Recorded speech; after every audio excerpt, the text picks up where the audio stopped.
오늘 하나님께서 주신 말씀은 데살로니가 후서 3장 7절에서 9절 말씀을 근거로 본이 됩시다 라는 제목으로 여러분들과 은혜를 나누고자 합니다.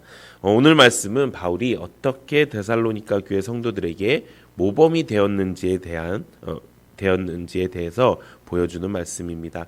오늘 본문 첫 구절에 어떻게 우리를 본받아야 할지라는 구절은 바울과 동역자들이 복음과 일치되는 삶을 살았다고 그 성경의 저자는 기록되어 있습니다. 이렇게 본이 되는 삶을 살면서 신앙을 키워나간 데살로니가 교회 성도들은 어떻게 되었을까요? 데살로니가 전서 1장 7절 우리 함께 읽어보도록 하겠습니다. 시작!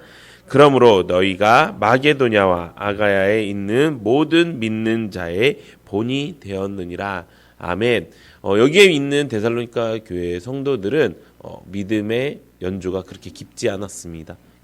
3주밖에 안 되는 바울의 그런 교육에도 양육에서 비롯되어진 이 신앙은 그렇게 많이 오랜 시간 동안에 신앙을 갖는 그런 사람들이 보이지 않았습니다. 오히려 그렇게 오랜 신앙생활을 했던 사람들이 모였던 것은 그들을 핍박하고 그들에게 고난을 주기 위한 사람들로 오히려 더 집중이 되었습니다. 왜냐하면 자신들이 믿고 있던 하나님과 바울이 전하는 그 예수 그리스도의 복음은 전혀 다른 것이었기 때문이었습니다. 그래서 오히려 신앙을 많이 오랫동안 내가 품어왔다 했던 사람들과는 다르게 이 사람들은 정말 오직 복음으로 오직 예수님의 말씀을 복음으로 삼고 살았다는 것입니다. 그런데 그 사람들의 모습이 어떻게 되었다고요? 모든 믿는 자들의 본이 되었다고 합니다. 어쩌면 이전까지는 하나님의 말씀을 듣고 하나님의 말씀대로 살려고 애를 썼지만 그렇게 살지 못한 사람들이 대부분이었을 것입니다. 그런데 예수님이 이 땅에 오신 다음에 예수님께서 우리에게 친히 그 복음을 말씀하시자마자 우리에게 생겨난 그 믿음의 본을 보일 수 있는 그 말씀의 행위들이 많은 사람들에게 본이 되었다는 것입니다. 데살로니가 교회도 마찬가지입니다. 바울이 이렇게 예수님의 복음을 살아계신 하나님의 복음을 전하니까 그저 그냥 문자로만 배웠던 그저 그냥 율법으로만 배웠던 하나님의 말씀이 실제적으로 살아있는 하나님의 말씀이 되었고 또 내 삶 속에서 적용하고 내 삶 속에서 반응하고 내 삶 속에서 보여질 수 있는 그런 신앙의 모습이 되었다는 것입니다. 우리가 행함이 없는 믿음은 죽은 믿음이라고 성경에 기록되어 있습니다. 그것과 마찬가지로 우리의 삶 속에서 이 말씀의 모습이 행동이 보여지지 않는다면 어쩌면 그것은 진짜 하나님을 믿지 않는 삶일 수 있습니다. 그래서 이제 우리의 신앙의 연조가 어떻게 됐든 다 상관없습니다. 지금 내 삶 속에서 이 말씀이 비춰지고 있는가? 지금 내 삶 속에서 이 말씀대로의 사는 삶이 정말 이루어지고 있는가? 그것을 염두하고 살아가는 여러분들 되시기를 바랍니다. 그래서 우리도 마게도냐와 아가야에 있는 모든 믿는 자들의 본이 된 데살로니가 교회 성도들처럼 우리도 교화 지역과 운정과 또 파주 이 땅에 대한민국의 본이 되는 우리 새중앙교회 성도님들 되시기를 소망합니다. 그럼 구체적으로 어떻게 바울은 본이 되는 모습을 바울이 직접 본이 되는 모습을 보였기 때문에 그 모습을 본 데살로니가 교회 성도들도 저게 신앙의 모습이구나. 이게 진짜 신앙의 모습이구나 라고 하면서 본이 되었다는 것입니다. 그럼 바울은 어떻게 그런 신앙의 모습을 보일 수 있을까요? 오늘 본문 말씀에 보면은 세 가지로 이야기하고 있습니다. 첫 번째, 우리 오늘 본문 말씀 7절 우리 함께 읽어보도록 하겠습니다. 시작! 어떻게 우리를 본받아야 할지를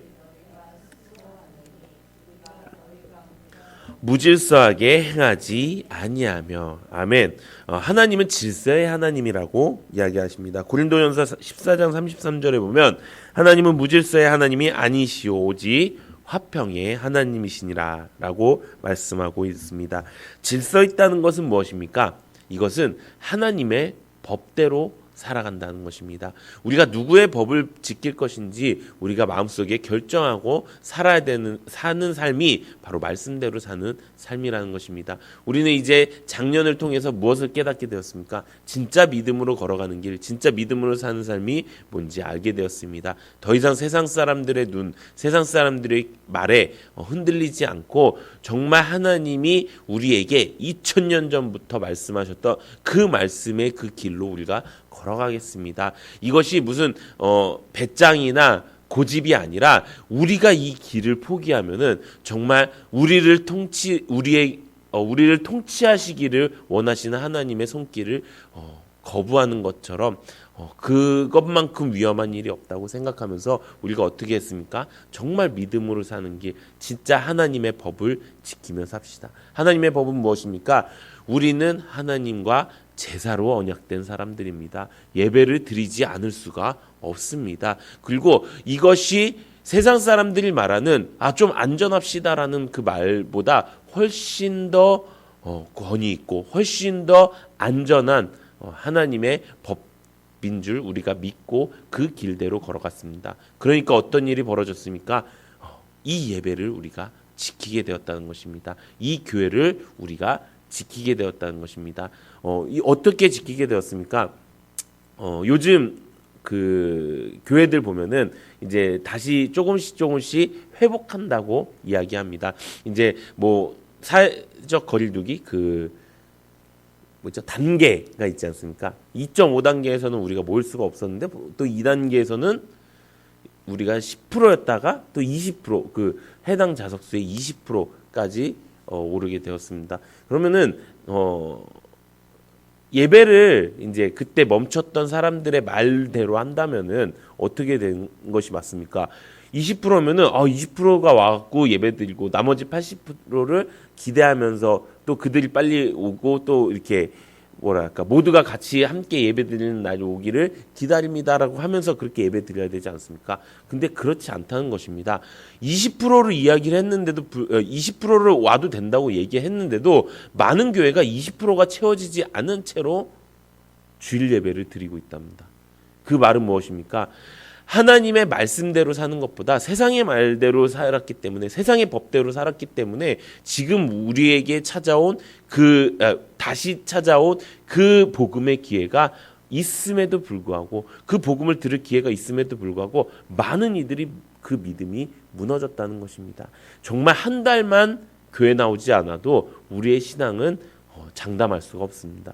그런 것처럼 정말 하나님께서 원하시는 그 법대로 우리가 살아갔을 때 우리 교회는 어떤지 아십니까? 우리 교회는 원래 가던 그 길대로 갔습니다. 한 달에 안 나오면은 이렇게 되고 그래갖고 하여튼 우리 교회는 가던 길 그대로 가니까 어떻게 되냐면 지금 제가 알기로는 교회 학교가 84명 제적에 84명 출석한 걸로 알고 있습니다. 이렇게 되니까 정말 그 믿음의 길로 걸어간 사람들은 믿음의 길로 갈 수 있었다.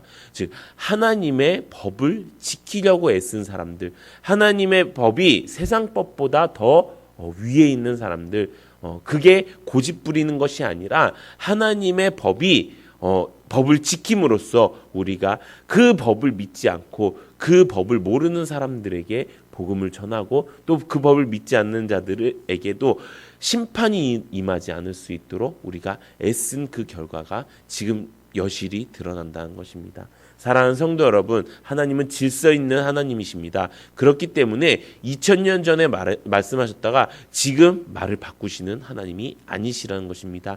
지금 우리에게 이 성경의 말씀이 그대로 하나님의 말씀대로 우리에게 지켜주실 것이고 약속하신 그 말씀대로 이루어 주실 줄로 믿습니다. 그 믿음이 우리 가운데 있을 때 본이 되는 성도가 될 수 있다는 것입니다. 두 번째는 이것입니다. 바로 성실해야 된다는 것입니다. 우리 본문 8절 우리 함께 읽어보도록 하겠습니다. 시작. 누구에게서든지 음식을 값없이 먹지 않고 오직 수고하고 애써 주야로 일함은 너희에게 아무에게도 폐를 끼치지 아니하려 함이니. 바울은 자신이 대우받을 수 있는 것을 알면서도요 주야로 일을 하면서 본을 보이는 모습을 보였다고 성경에 기록되어 있습니다. 성실함은 하나님을 믿는 자들뿐만 아니라 믿지 않는 자들에게도 귀감이 됩니다. 모범이 된다는 것은 그들에게 귀감이 된다는 것입니다. 와, 저 사람은 어떻게 저렇게 행동할 수 있을까? 저 사람은 내가 봐도 본받을 만해. 이런 말을 들을 수 있는 것은 바로 성실함에서 나온다는 것입니다. 이 모습은 그들로 하여금 본받는 모습을 우리에게 보일 뿐만 아니라 또 하나님의 복음을 전하기 가장 좋은 방법이라는 것입니다. 세상 사람들은 이제 더 이상 하나님의 복음을 적극적으로 혹은 자발적으로 찾으러 오지 않는 시대가 되었습니다. 예전에는 전도를 하면은 그래도 반응이 그래도 좋은 일 하는 사람들, 그래도 좋은 말씀 주는 사람들 하는데 지금은 어떻습니까?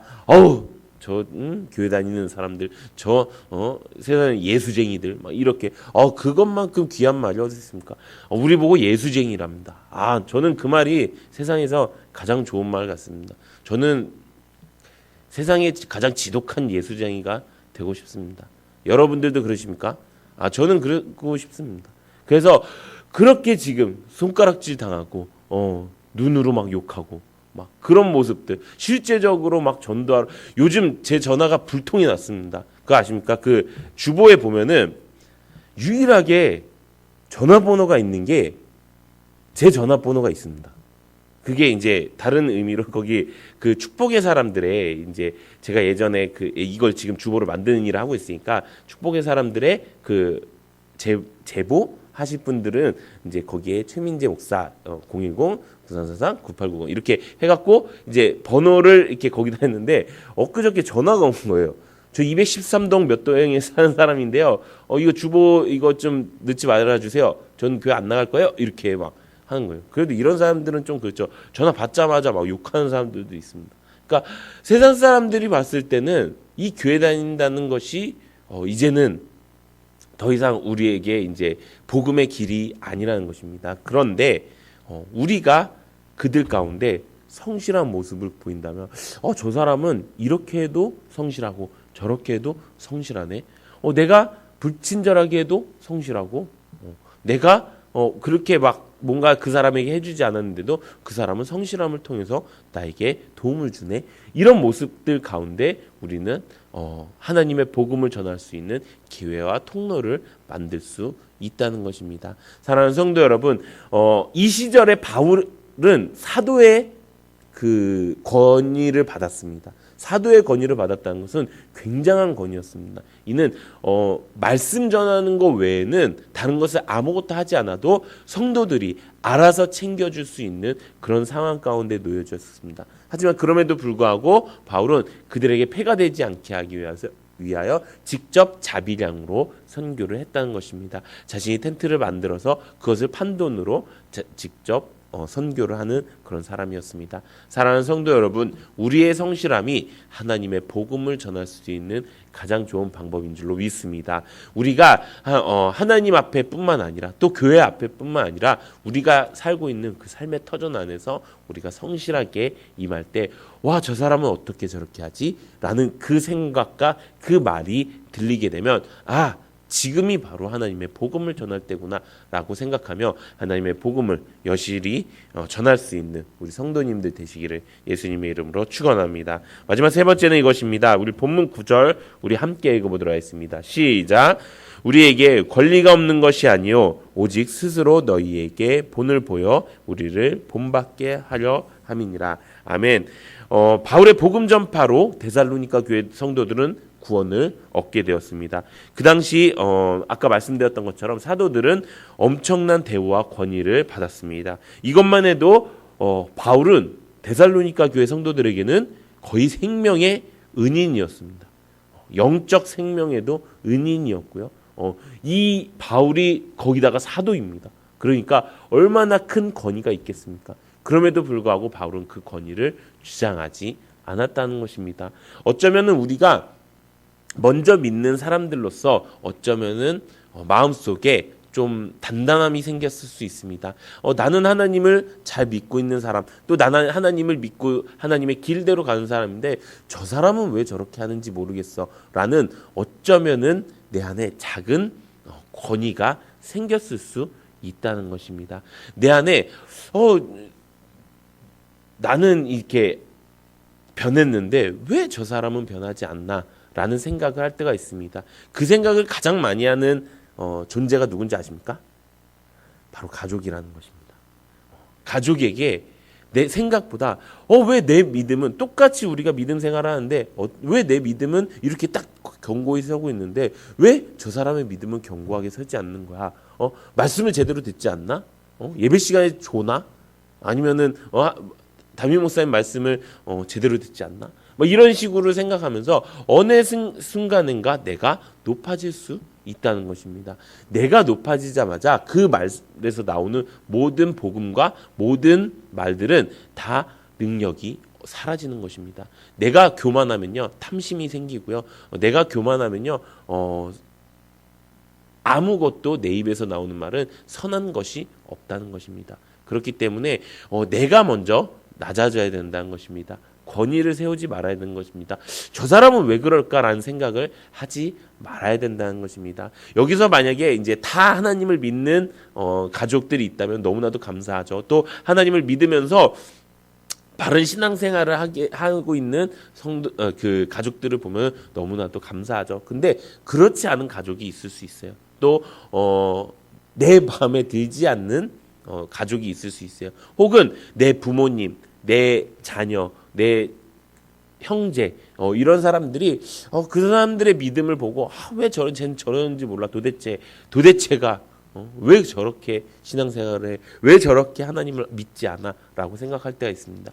그 마음을 먼저 버려야 그에게 복음의 능력이 들어간다는 것입니다. 저도 제 동생이 굉장히 신앙생활 잘하는 집사님입니다. 근데도 불구하고 이 1년 동안 모든 신앙을 다 잃어버렸어요. 그러면서 그 세상의 돈대로 그 만몬신을 섬기는 완전 세상 사람들이 다 된 거예요. 얼마 전에도 집에 와서 놀러 왔는데 제가 이제 막 이것저것 막 얘기하고 막 그러길래 얼른 돌려보냈어요. 제가 권위를 이렇게 세울까 봐 얼른 돌려보내고 기도하고 부모님께 같이 이야기하면서 같이 기도해 주세요 라고 하면서 그렇게 세워나가고 있어요. 정말 내가 목사라는 이유로 이 아이에게 복음을 제대로 전하지 않는 그 아이의 모습을 보고 내가 왜 쟨 저렇게 신앙생활을 하지? 라고 해서 그냥 그 상태로 아무런 기도 없이 아무런 준비 없이 그냥 그 상태로 전했으면 오히려 더 마이너스가 됐을 수 있었을 것입니다. 그렇지만 그 이후에 제가 이제 기도를 하고 그 동생과 또 부모님께 이야기를 하면서 다시 신앙을 살릴 수 있도록 정말 철저히 준비를 하고 가서 이야기를 했어요. 내 목사의 권위가 아니라 내가 너를 사랑하는 사람으로서 그 이야기를 하니까 눈물로 회개하고 이제 다시 교회를 나가기 시작했더라고요. 제 동생도 목사의 동생도 한 달, 두 달, 세 달 이게 아니라 정말 몇 주만 교회 안 나가도 20% 나갈 수 있음에도 불구하고 애들 때문에 애가 셋이라고 그 핑계를 대고 교회를 안 나가고 있었던 것입니다. 정말 사랑하는 성도 여러분, 진짜 이 시대는 정말 극명하게 갈리는 신앙의 세대가 왔습니다. 그럴 때 우리가 해야 되는 것이 무엇입니까? 본을 보여야 된다는 것입니다. 어떻게 본을 보여야 됩니까? 첫 번째는 하나님의 법을 따르십시오. 하나님의 법대로 하십시오. 하나님의 법대로 해야 능력이 있는 줄로 믿습니다. 두 번째는 무엇입니까? 성실하십시오. 내 삶에 내 모든 주어진 환경 가운데서 성실할 때 그 사람을 보고 믿는 자도 믿지 않는 자도 모든 모범의 본을 보이는 그런 사람이 될 줄로 믿습니다. 세 번째는 내 권리를 주장하지 않고 오직 하나님의 복음만 전하십시오. 그 하나님의 복음을 사랑으로 전하십시오. 저 친구는 왜 그러지? 저 사람은 왜 그러지? 라기보다도 저 사람을 위해서 내가 더 많이 사랑해야겠다. 저 사람을 위해서 내가 더 말씀을 깊게 묵상하고 그 말씀대로 전해줘야겠다라는 그런 마음을 품으시는 여러분들 되시기를 소망합니다. 우리가 새 에덴 프로젝트를 하죠. 새 에덴 프로젝트의 핵심이 무엇입니까? 영으로 사는 것입니다. 근데 그걸 누가 말하는 줄 아십니까? 바울이 이야기한 것입니다. 그 바울이 어떻게 신앙생활을 했다고요? 이렇게 신앙생활을 했다고요. 이렇게 복음 전파를 했고요. 이렇게 본이 되는 삶을 살았습니다.